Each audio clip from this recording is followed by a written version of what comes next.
वेंगुर्ले तालुक्यातील वायंगणी समुद्रकिनारी समुद्रातून वाहून आलेली सिलेंडर सारखी संशयास्पद वस्तू ही समुद्रकिनारी आढळून आली।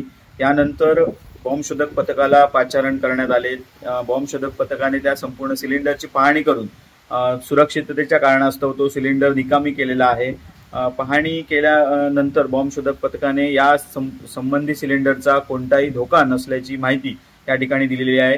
या ठिकाणचे वायंगणीचे कासव मित्र सुहास तोरसकर यांना हा सकाळी समुद्रकिनारी फेरफटका मारताना हा संशयास्पद सिलेंडर आढळून आलेला होता। त्यानंतर त्यांनी याची जी माहिती आहे ती वेंगुर्ला पोलीस ठाण्याला दिलेली होती। त्यानंतर वेंगुर्ला पोलीस ठाण्याने त्या ठिकाणी बॉम्बशोधक आणि नाशक पथकाला पाचारण करून हा सिलेंडर जो आहे तो त्याची पाहणी करण्यात आली आणि तो सिलेंडर निकामी करण्यात आलेला आहे आणि याचा कोणताही धोका नसल्याची माहिती बॉम्बशोधक आणि नाशक पथक ओरोस सिंधुदुर्ग यांनी दिलेली आहे। पोलीस स्टेशन हद्दीमधील वायंगणी समुद्रकिनारी अनेक संशयास्पद सिलेंडरसारखा एक वस्तू ग्रामस्थ सागर रक्षक मित्र श्री सुहास तोरसकर यांनी त्याच्या टीमने सतर्कता दाखवून ताबडतोब याची माहिती वेंगुर्ला पोलीस स्टेशनला दिली।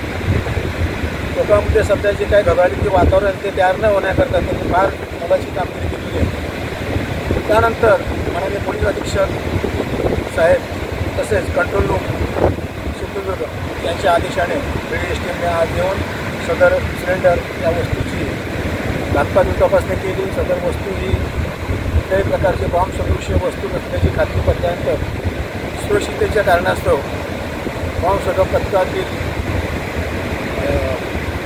अधिकारी साठम तसेच हेड कॉन्स्टेबल दावलकर श्री शप्पन पुराडे यांनी येऊन BDSच्या SOP प्रमाणे सदर सिलेंडर हा सुरक्षिततेच्या दृष्टीने त्यावर रिमोट एंट्री मेथडचा वापर करून कंट्रोल पास करून सदर सिलेंडर हा ओपन करून पूर्ण त्याला सुरक्षित केलेला आहे आणि पुढील कारवाई चालू आहे। या विषयामध्ये सुहास तोरसकर नेहमी आम्हाला खूप मदत करतात की ते समुद्रकिनाऱ्याच्या कुठल्या वस्तू येतात गेली 4-5 वर्ष आम्हाला ते याबद्दल चांगलं सहकार्य सिंधुदुर्ग पोलिसांना चांगल्या प्रकारे सहकार्य करतात।